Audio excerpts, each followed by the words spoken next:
good evening everyone, and welcome to tonight's book launch. It's always terrific to attend events like this here at this firm.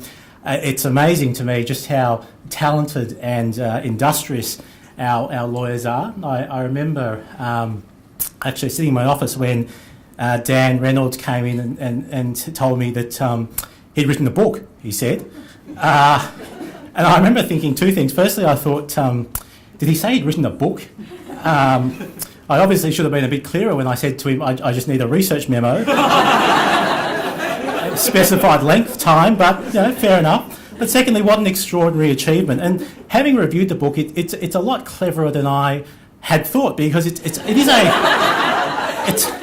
a great legal resource, yes, but it's also very, very commercial, because it's a top 200 list, and we all know with lists that those things change. And so Dan and Lyndon have set themselves up very nicely for multiple editions. And I can see that even as I browsed the book, as I read the book closely, they were clearly already pandering to a broader market. I saw in there a section called Fast Risers, so very with a bullet type stuff. And I understand from speaking to Dan that the next edition, which is already being written, has sections on Most Overruled, a sort of an interesting one, and also You Won't Believe What This Judge Said Next. So really sort of terrific stuff. Look, on this run sheet it says I've got a minute, and I'm meant to introduce Sir Anthony Mason, so I think I've got about 12 seconds left, so I should get to it. When I was told I was introducing Sir Anthony, I did, as all good lawyers do, I did some research, or more accurately, I did as all good partners do, I asked someone else to do some research. And in fact, I asked Dan to do some research for me. Although I did say to him this time, I don't need a book, Dan, I just need the answers.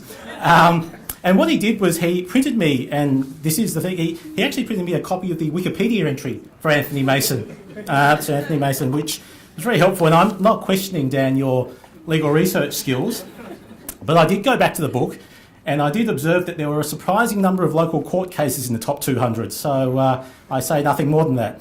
But look, let me introduce Sir Anthony. Sir Anthony, fortunately, is one of those people who needs very little by way of introduction. He is one of Australia's leading and most influential judges. He was appointed the Commonwealth Solicitor General in 1964. In 1969, he became a Justice of the New South Wales Court of Appeal, and in 1992, a Justice of the High Court of Australia, and he became the Chief Justice in 1987. And since then, he has served as a non-permanent Justice of the Hong Kong Court of Appeal and a Judge at the Supreme Court of Fiji. Final appeal. And as the President of the Solomon Islands Court of Appeal.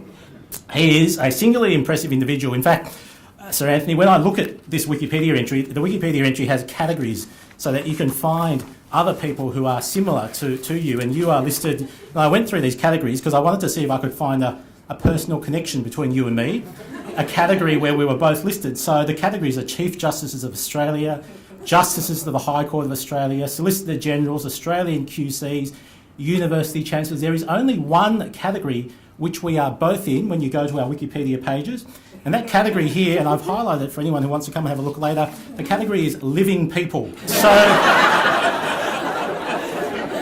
ladies and gentlemen, would you please welcome the very much alive Sir Anthony Mason.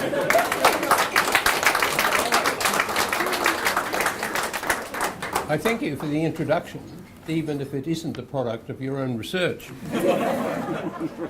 Now, I have much pleasure in launching this book. Most lawyers, parliamentary counsel apart, prefer case law to statute law. Imagine what a book on statute law would be like. Would anyone read it, let alone understand it or buy it? The book, as the authors point out in their introduction, is an Australian descendant of Smith's leading cases. As such, it is primarily designed to assist the student and also the practitioner, as indeed it will. At the same time, I do not think that practitioners will carry it from court to court, the use to which Smith envisaged his publication over 150 years ago would be put, when common law and equity stood at the threshold of their remarkable development in the remainder of the 19th century. In saying this, I recall that in my very early days, I appeared as junior counsel to Bill Dovey QC, Gough Whitlam's father-in-law, in a criminal trial in which Sir Garfield Barwick appeared against us for the defendant. In countering Sir Garfield's argument in support of a motion to quash the indictment, Bill Dovey relied entirely on the summary of cases that was to be found in Russell on Crimes, an old English textbook. He always took that book to court in a criminal case. My great enjoyment of the book arises from the panoramic view of the legal landscape which a survey of 200 leading cases provides. As Chief Justice French notes in his foreword, and I quote, "The assembly of the text into a basic fit-out is a significant step on the way to that kind of legal intelligence which used to be called well-furnished." What does well-furnished mean in this context? According to J.D. Merrill's QC, the editor of the Commonwealth Law Reports and a former associate to Sir Owen Dixon, Sir Owen thought that all his associates had well-furnished minds. I only wish I could say the same of mine. One of them is here tonight. Of the top 200 cases, only 9 English cases appear. To the lawyer of today, this will come as no surprise. But in the days when I began to practice at the bar, in 1951, so long ago, it was very different. Then there would have been many more English cases in the top 200, almost certainly a majority. This was no surprise when virtually all our legal textbooks were English publications. We can now see that Australian legal publications and the courts have brought about an Australianisation of Australian law. What is a surprise is that the engineers case, so often regarded in my day as the High Court's pivotal decision on the Constitution, is not in the top 200. There are only 8 constitutional cases in the list, a fact which goes to some way to explaining the absence of the engineers case. The engineers case was an industrial relations case, and industrial relations were the main battleground between the Commonwealth and the states in the first 70 years of federation. The battlefield has since moved elsewhere to the detriment of engineers. Another surprise, at least to me, is the comparatively few appearances of Supreme Court and Federal Court decisions in the top 200. When you bear in mind that Associated Provincial Picture Houses and Wednesbury Corporation, the decision on Wednesbury unreasonableness is an English Court of Appeal decision ranking number 23 in our top 200, you would have expected more intermediate appellate court decisions to have appeared in the list. The highest ranking local intermediate Court of Appeal decision, number 20, the Queen and Thomas and Hulton, the decision of the New South Wales Court of Appeal, is a guideline judgment on sentencing, a matter that the High Court does not regularly review.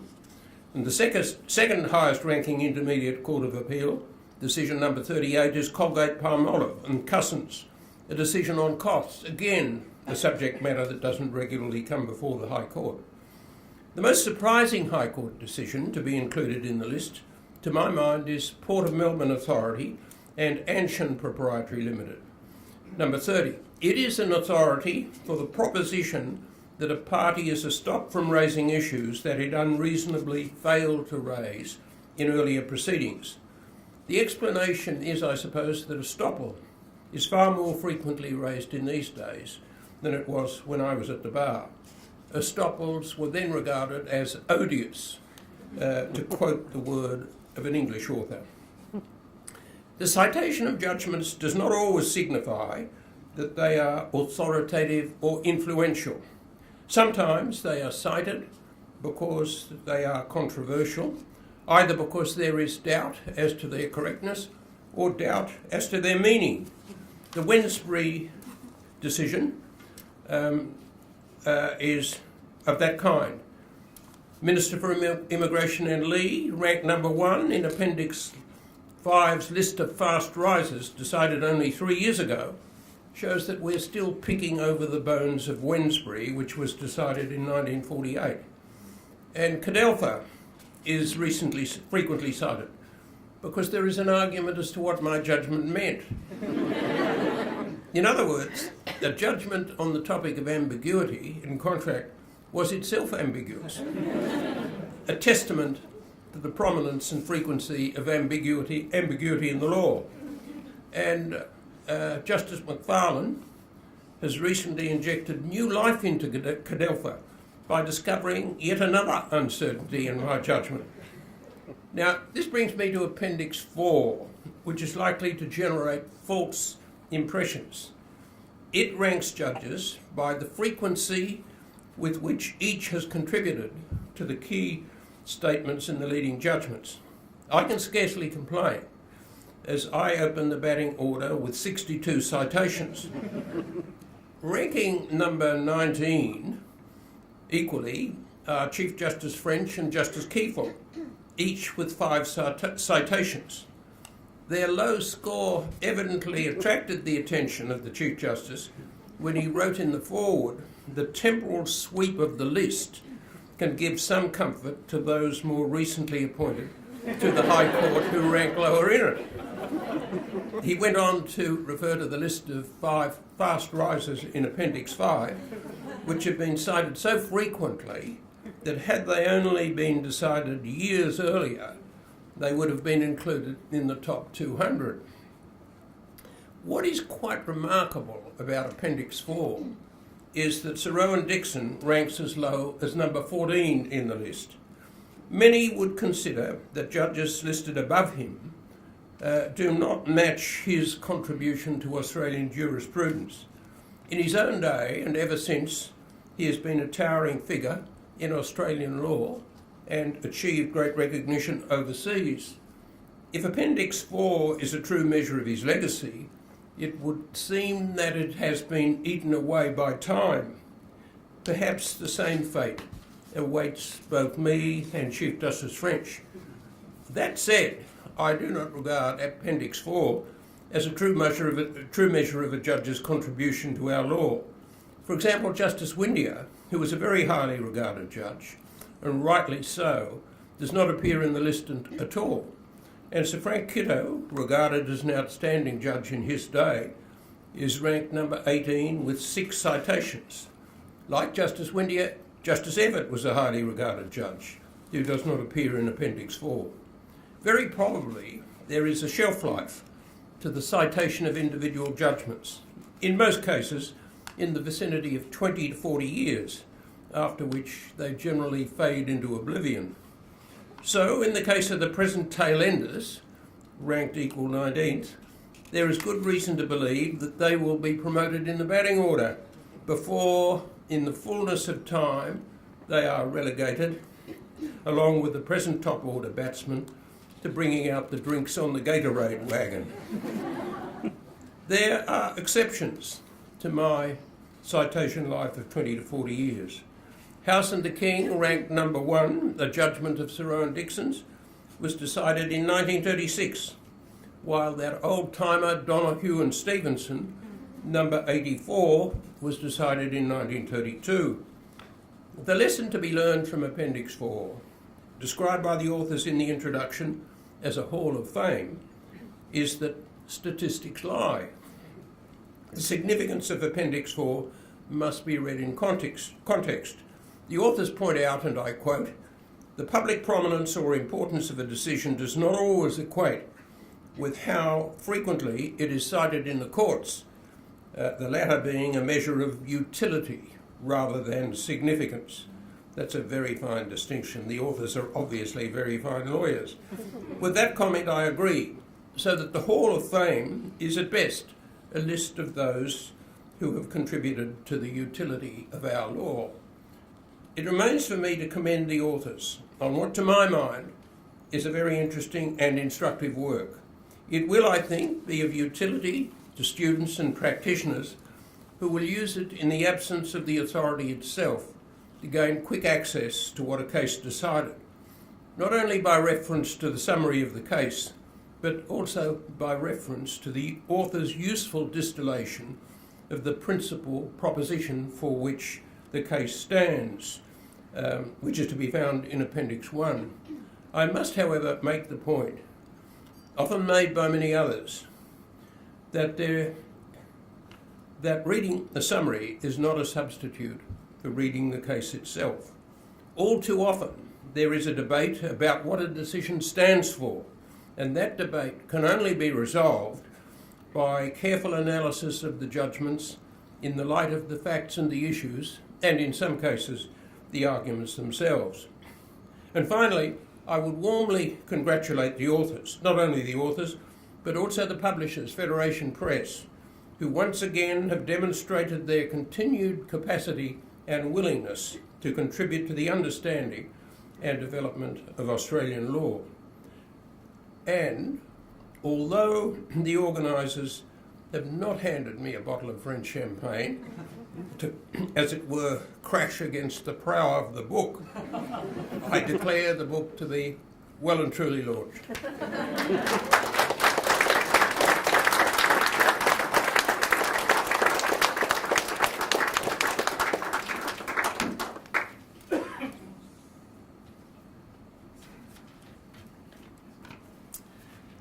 Well, thank you everyone for coming tonight in this rapidly improving weather, and thank you especially to Sir Anthony for that surprisingly generous speech. We really are deeply honoured to have you here, so thank you again.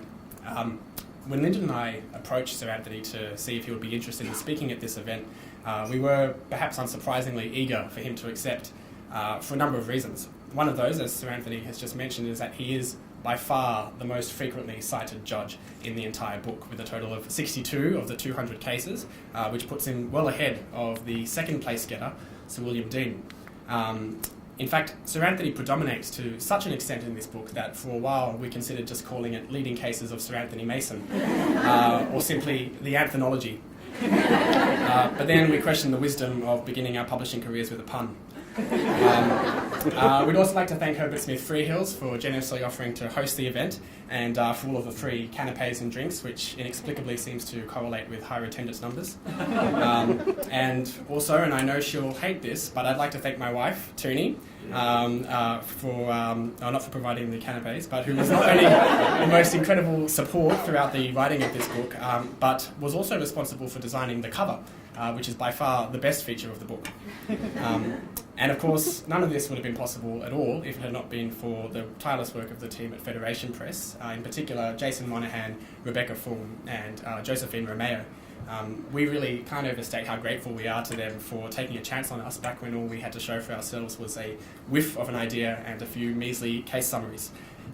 Lyndon and I counted ourselves extremely lucky when we found out that the book had been accepted for publication. And it wasn't until months later, while we were attending an event in honour of one of Federation Press's founders, the late Christopher Holt, that we discovered that we had been the beneficiaries of a long-standing tradition. Ever since its earliest days, Federation Press has had the practice of taking the profits that it gains from its best-selling titles and reinvesting them into new books, often written by new authors, on topics that are somewhat more niche, perhaps even less commercial. This practice is because of a conviction that because these books are no less important or valuable to society, although they are inevitably less marketable. Now, while Lyndon and I feel that our book falls somewhat short of even that description, we have been told not to insinuate that our book will be a commercial failure, and so we'll simply say that we are very grateful to Federation Press for running with our book. Halfway. I should say there was a very sincere reason why the two of us decided to start writing this book, which was that there wasn't a text that we could find that provided a summary of the main cases that young Australian lawyers should know, or at least the cases that would be embarrassing not to know. But since we didn't know very much about the cases, it was difficult to decide which of them were worth summarising. So we decided to adopt, to paraphrase Sir Owen Dixon, a strict and complete empiricism in selecting our cases by one criterion alone: how frequently they had been cited in later decisions. That meant that the cases in the book would be effectively chosen by experienced judges rather than by us. With some help from LexisNexis's database, we came up with a top 200 list of cases and set to work reading and condensing them. This routine quickly gave us an unusual fondness for cases containing shorter unanimous judgments, such as Wednesbury Corporation with all of its 12 pages, while we had a somewhat less fiery passion for cases like the Tasmanian Dams case, with its 7 separate judgments that spanned 326 pages. Thankfully, in that case, we were able to save time by skipping quickly over the judgments not written by Sir Anthony Mason. The upshot of all of this is that we now have a compilation of cases that aims to help readers navigate the Australian legal landscape at large. We hope that practising lawyers, although they may indeed not carry the book from court to court, will find it useful both as a primer and as a quick reference for the cases that are relied on almost every day in most courts around Australia. And we also hope that the book will be of value to law students who are seeking to acquire a working knowledge of the general map of the law in this country. And some of them may yet carry it from class to class. Whatever uses this book may offer, we can only agree with Sir Anthony that the case summaries are no substitute for reading all the judgments of every case in full. We have no doubt that many members of this audience already do exactly that, and perhaps then they can use this book to see whether anything has been missed along the way, or to work out which cases they can say they discovered before they became mainstream. And so once again, thank you very much to each of you for coming tonight, and please do feel very free indeed to buy the book. Thank you.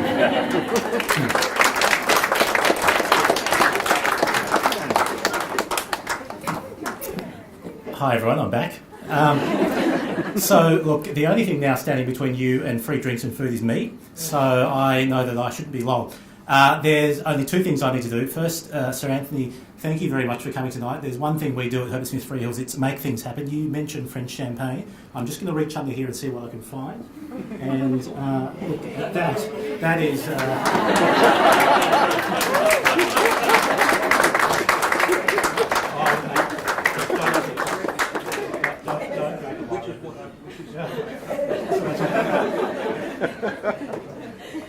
And the final thing is just to add our congratulations to the authors and to draw your attention to the standard books to the right there. So thank you everyone for coming.